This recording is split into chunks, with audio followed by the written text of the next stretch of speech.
Good morning everyone आशा करी सबाई तुम्हारा खूब भालो आछो सुस्थ आछो आमिও खूब भालो आछि आमराও खूब भालो आछि। আর আজকের দিনটা দেখো সকালবেলা উঠেই দেখছি হচ্ছে মেঘলা হয়ে আছে, বৃষ্টি স্কুল থেকে চলে এসেছে আর তারপরেই আমি ব্লগটা শুরু করেছি। সারাদিনই মোটামুটি বৃষ্টি আসছে আবার যাচ্ছে আবার আসছে এই হচ্ছে। তো স্কুল থেকে এসে স্নান ধান হয়ে গেছে, এখানে আমরা মা মেয়ে ব্রেকফাস্ট করছি। বৃষ্টিকে আমি রুটি খাওয়াই, যদি আমি সকালবেলা ব্রেকফাস্টে রুটি খাই তাহলে কিন্তু বৃষ্টিকেও খাওয়াই, তবে তরকারি দিয়ে না, খুব কমই ও তরকারি দিয়ে খেতে চাই, না হলে শুধু শুধু খেয়ে নেয়। বৃষ্টির রুটিন তোমরা দেখতে চেয়েছো তো নিশ্চয়ই আমি তোমাদের সাথে একদিন শেয়ার করব যে ওকে সকাল থেকে কি করি না করি। তবে এই ডেলি ভ্লগে আমি রোজই কিছু না কিছুভাবে শেয়ার করে দিই বৃষ্টির রিলেটেড, মানে কি করে না করে। তো যাই হোক আমি এখানে রান্না করতে চলে এলাম, আজকে একটু চিকেন রান্না করব, জল ছাড়া চিকেন। তো এখানে কড়াই বসিয়ে দিয়েছি, সর্ষের তেল দিয়েছি, তার মধ্যে সামান্য একটু চিনি দিয়েছি আর হচ্ছে তেজপাতা আর গরম মশলা ফোড়ন দিয়েছি, প্লাস তার মধ্যে এখানে কুচি কুচি করে রাখা পেঁয়াজ দিয়ে দিলাম। আর এটাকে এবার তেলের সাথে ভালো করে নাড়িয়ে চাড়িয়ে নেব, ভাজা ভাজা করে নেব। তবে খুব বেশি ভাজা ভাজা আবার করবো না, পেঁয়াজটা যাতে নরম হয় সেই জন্য তো আমি দিয়েছি, চিনিও দিয়েছি। আর চিনিটা দেওয়ার কারণ হচ্ছে একটু যাতে লাল লাল হয়, ঠিক আছে। তো এখানে দেখো নাড়িয়ে চাড়িয়ে নিয়ে আমি এটা ঢাকা চাপা দিয়ে দেবো, আর তাতে করে পেঁয়াজটা নরম হয়ে আসবে। আর এই যে বলছি না যে জল ছাড়া চিকেন, এটা আমি ছোটোবেলায় খেয়েছিলাম, সেই গল্পটা তোমাদের সাথে বলবো। আর হঠাৎ করে আমার মনে পড়েছে যে না এই রেসিপিটা শেয়ার করা যেতে পারে, তো আজকেই আমি বানালাম। রান্না দিদি রান্না করে দিয়ে গেছে, কিন্তু চিকেনটাই শুধু আমি বানাচ্ছি। কি কি রান্না হয়েছে সেটা পরে দেখাচ্ছি। এখানে চিকেনের মধ্যে নিয়ে নিলাম নুন, দিয়ে দিচ্ছি হলুদের আবার আমার যে হলুদের চামচটা সেটা খুঁজে পাচ্ছি না, তো হলুদের মধ্যেই আসলে ঢাকা পড়ে গেছে, তো সেটা না পেতে এমনি হাত দিয়ে দিয়ে দিলাম। সাথে এখানে দই দিলাম, এটা আমি কেনা দই দিয়েছি, ঘরে পাতা দই আমি রোজই ঘরে পাতি, তবে এটা আমি কেনা দই দিয়ে রান্না করি, আর ঘরে পাতা দইটা খাওয়ার জন্য থাকে। আর একটু মানে হাফ পাতিলেবুর রস দিয়ে দিলাম, এতে করে ওই চিকেনের একটা গন্ধ থাকে না, ওই ব্যাপারটাও চলে যায়। অনেক সময় আমার ওটা মনে হয় আমি মাটনও ওরকম করে রান্না করি, মানে আমার মতন করে। তো এখানে ভালো করে আমি ম্যারিনেট করে নিচ্ছি, এখানে 15 মিনিট মতন আমি ম্যারিনেট করে রাখবো। আর তারপরে তোমরা যদি পারো 1 ঘন্টা 2 ঘন্টাকে রেখো, কিন্তু আমার যেহেতু টাইম নেই সেই জন্য আমি 15 মিনিটই এরকম ম্যারিনেট করে রাখবো। আর এখানে দেখো পেঁয়াজটা মোটামুটি নরম হয়ে এসছে, ভাগ্যিস মানে এই টাইমটা আমি দেখেছি, নাহলে কিন্তু এটা জ্বলে যেত, একটু ব্রাউনও হয়ে গেছে। যাই হোক এখানে আবার আমি নাড়িচাড়ে নিচ্ছি, আর এখানে দেখাচ্ছি যে একদম কিন্তু তেল দেওয়া নেই, দেখতে পাচ্ছ কি তেলটা সমস্ত টেনে নিয়েছে। যেটুকুনি পেঁয়াজ ভাজার জন্য দিয়েছিলাম ওইটুকুনি, বেশি তেল কিন্তু এই রান্নাটাই ইউজ করব না আমি। আর এবার আমি দিয়ে দিচ্ছি আদা বাটা আর রসুন বাটা, দুটো একসাথে বেটে রেখেছিলাম। আর এখানে এই যে ওয়ান্ডার শেফ এই মিক্সিটাই আমি ইউজ করি, ডেলি ইউজ করি, আর প্রায় 2 বছর ধরে ইউজ করছি, আমার কিন্তু নষ্ট বা কিছু হয়নি, আমার খুব ভালো লেগেছে। সো এখানে দেখো আমি কষাতে দিয়ে দিয়েছি। আর এই যে তেজপাতা পড়ে থাকে না রান্নায়, আমার একদম ভালো লাগে না, সেই জন্য ফোড়নের জন্যই তো তেজপাতা দিয়েছিলাম, আমি এখানে তেজপাতাটা সরিয়ে দিচ্ছি, এতে করে আমার রান্না করতে সুবিধা হয়, নাড়াচাড়া করতে সুবিধা হয়, নাহলে বারবার শুধু তেজপাতাটা মাঝখানে চলে আসে খুন্তির মধ্যে। যাই হোক এখানে ভালো করে নাড়াচাড়া করে নিচ্ছি। এবার দিয়ে দেবো হলুদ, এতক্ষণ বাদে পেয়েছি, এই যে এই চামচটার কথাই বলছিলাম, এগুলো না 5 টাকা করে নিয়েছি, ইকো পার্কে হস্তশিল্প মেলা বসেছিল, ওখান থেকেই নিয়েছিলাম। এখন এই চামচগুলোর কী দাম বেড়ে গেছে, তখন খুব কমে পেয়েছিলাম। যাই হোক এখানে হলুদ, নুন, তারপরে কাশ্মীরি লঙ্কা গুঁড়ো, এমনি লাল লঙ্কা গুঁড়ো সব কিছু দিয়ে নুন দিয়েছি, নিয়ে আবার এটাকে ভালো করে আমি কষিয়ে নেব। তোমাদের যদি মনে হয় যে হ্যাঁ গুঁড়ো মশলা দিয়েছো বলে জ্বলে যাচ্ছে, তাহলে সামান্য একটু জল দিয়ে দিতে পারো, কিন্তু জল দেওয়ার প্রয়োজন পড়ে না। এমনি মানে যদি খুব আঁচটা কম করে মানে কষাতে থাকো না, তাহলে আর জল দেওয়ার প্রয়োজন থাকবে না। যদি গ্যাসের ফ্লেমটা একটু বাড়ানো থাকে তাহলে কিন্তু ওটা ধরে যাওয়ার চান্স থাকে, কিন্তু আমি একদম কমিয়ে দিয়েছি, দেখতেই পাচ্ছ একদম কমে দেওয়া আছে, সেই জন্য জ্বলে যাওয়ার কিন্তু একদমই চান্স নেই।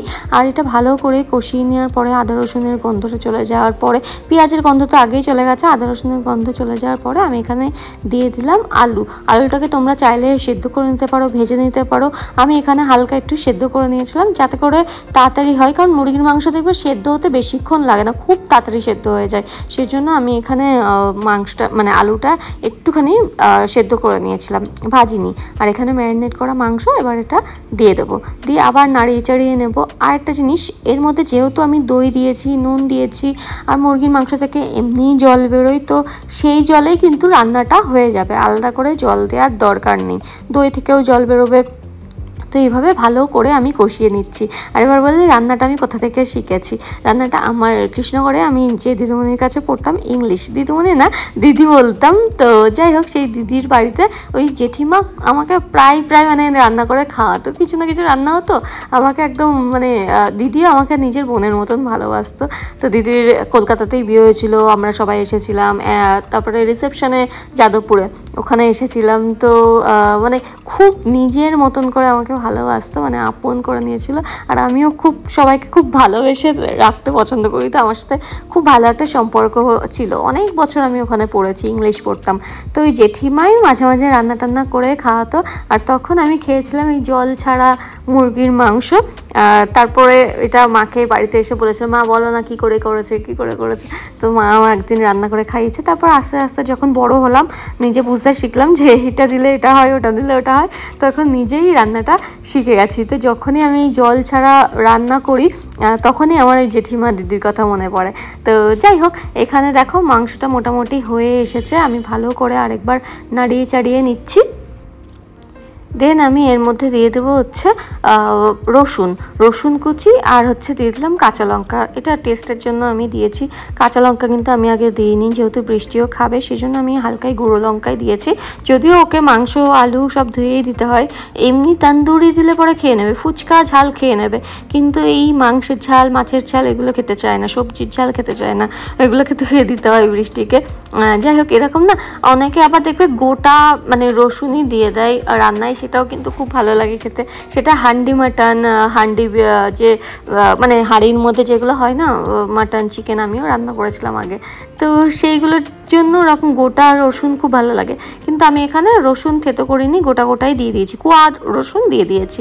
এটা এমনি একটু গলে যাবে। আর এখানে আমি দেখে নিচ্ছি মাংসটা সিদ্ধ হয়েছে নাকি, আলুটা সিদ্ধ হয়েছে নাকি। আর দেখো বলেছিলাম না প্রচুর জল বেরোয়, ওই জলেই রান্নাটা হয়ে যায়। আর ঢেকে রান্না করলে রান্না সিদ্ধ হয়ে যায়, আর মানে খুব টেস্টি হয়। এখানে আবার মেঘ করে উঠেছে, তো মেঘ যাচ্ছে, রোদ আসছে, আবার মেঘ করছে, এই হচ্ছে। রান্নাঘর থেকে শুধু আমি তাই দেখছি। আর দিদি এখানে রান্না করে দিয়েছে হচ্ছে করলা আর আলু দিয়ে ভাজা, আর এখানে আছে হচ্ছে পটলের তরকারি, আলু পটলের তরকারি। আজকে আর ডাল কিছু করিনি। আর দই আছে, মানে টক দই পেতেছি, ব্যাস এটা। আর এখানে রুটি যেটা করা আছে, রাতের বেলা বৃষ্টিকে আমি রুটি খাওয়াই, কিছুদিন ধরে খাওয়াচ্ছি, জানি না কতদিন খাওয়াতে পারবো, কিন্তু হ্যাঁ দুদিন, যেহেতু নতুন সেই জন্য খাচ্ছে। দুধের সর দিয়ে আর দুধ দিয়ে মেখে দিলে খাই। এখানে আমি দিয়ে দিলাম সামান্য একটু গরম মশলা, আর আবার ভালো করে নাড়িচাড়ি নিয়ে আমি এখানে দিয়ে দিলাম 1 চামচ ঘি দিলে না রান্নার টেস্টটাই আলাদা হয়ে যায়। আজকে আমি বললাম যে একটু অন্য রকম করে করার চেষ্টা করেছি, কেমন হবে খেতে সেটা তো পরেই বলছি। তো যাই হোক, এখানে দেখো রান্নাটা হয়ে গেছে, ঘিটা দিয়েও কিন্তু আমি নাড়িয়ে চাড়িয়ে নিলাম। আর এবার ঢাকা চাপা দিয়ে আমি গ্যাসটা বন্ধ করে রেখে দেবো।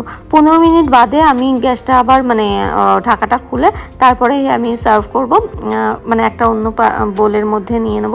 এখানে আলু সিদ্ধ হয়ে গেছে, মাংসও সিদ্ধ হয়ে গেছে, আর দেখতেও কিন্তু খুব সুন্দর হয়েছে। আর সত্যি বলতে খেতেও কিন্তু দারুণ হয়েছিল। মানে আমি যখনই কিছু রান্না করি আমি ফার্স্টে অভিককে জিজ্ঞাসা করি, কারণ মানে অনেস্ট রিভিউ যাকে বলে সেটা দেবে। খারাপ হলে পরে মুখের ওপর বলে দেবে ভালো হয়নি, আর ভালো হলে পরে 4 বার করে বলবে ভালো হয়েছে।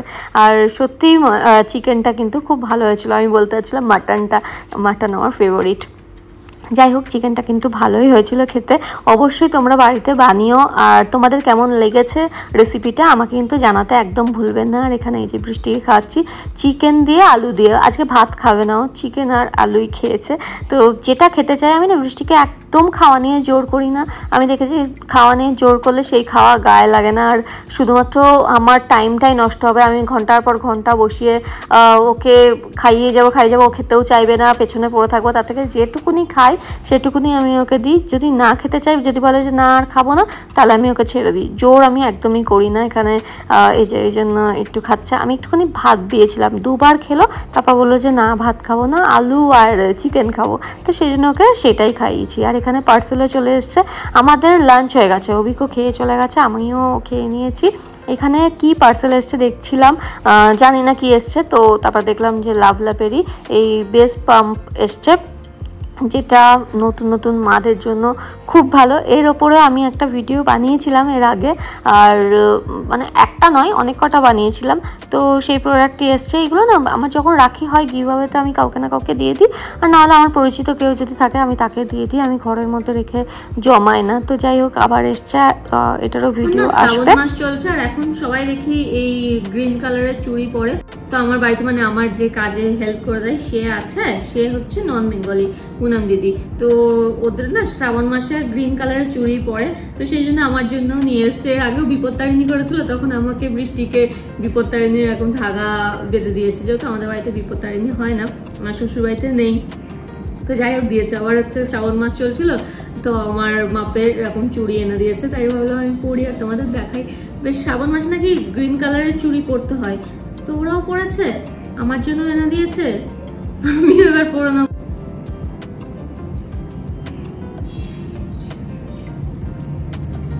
কি ভালো লাগে দেখতে, আমার রেড কালারের চুড়ি গুলোও খুব ভালো লাগে। পরে বলবো আমাকে রেড কালারের এনে দাও। হাতটা পুরো ভরে ভরে থাকে। 2 ডজন এনে দিয়েছে, কি ভালো লাগছে। তোমরা কে কে শ্রাবণ মাস করো অবশ্যই কমেন্ট করো। আর আমি না কাঁচা চুড়ি পরতে খুব ভালোবাসি, বেশ সুন্দর লাগে দেখতে। আর শ্রাবণ মাস আছে, ইচ্ছা আছে পুরো শ্রাবণ মাসটা, যদিও আমাদের বাঙালিদের বোধহয় শ্রাবণ মাস মাঝামাঝি কিংবা শেষ হয়ে গেছে হয়তো, কিন্তু নন বেঙ্গলিদের বোধহয় এখনই শুরু হয়েছে, এই সোমবার থেকেই বোধহয় শুরু হয়েছে। তো এই কি সুন্দর লাগছে দেখতে হাতটা। আর এই যে বৃষ্টিরানী এখানে ঘুমিয়ে পড়েছে। আর এদিকে দেখো, তখন দেখালাম কি মেঘ করছে, সকাল থেকে বৃষ্টি হচ্ছে, মেঘ করছে, এই হচ্ছে। আর এখন দেখো সাংঘাতিক রোদ উঠেছে, বেশ ভালোও লাগছে দেখতে। রোদের দেখা পেয়েছি এরকম মনে হচ্ছে। মানে আমাদের এখানটায় না রোদ হচ্ছে, বৃষ্টি হচ্ছে, আবার মানে মেঘলা করে আসছে, এরকমই হচ্ছে। সকালবেলা থেকে বৃষ্টি আর মেঘ থাকে, বিকালবেলার পরে ওঠে রোদ। আর এখানে এই গাছগুলোকে কি ভালো লাগছে দেখতে। আমার মানে এটা ফেভারিট। এই জানলার কাছে গাছগুলো রেখেছি, সারা বাড়িতে আমার গাছে ভর্তি, কিন্তু হ্যাঁ জানলার গাছগুলো আমার সব থেকে পছন্দের। সো এই ব্লগটা আমি এখানেই শেষ করছি। আশা করি তোমাদের ভালো লেগেছে। আর যদি ভালো লাগে like, comment, share and subscribe করতে ভুলো না। আর তোমাদের সাথে দেখা হচ্ছে আরও একটা নতুন ব্লগ নিয়ে। Take care, bye by.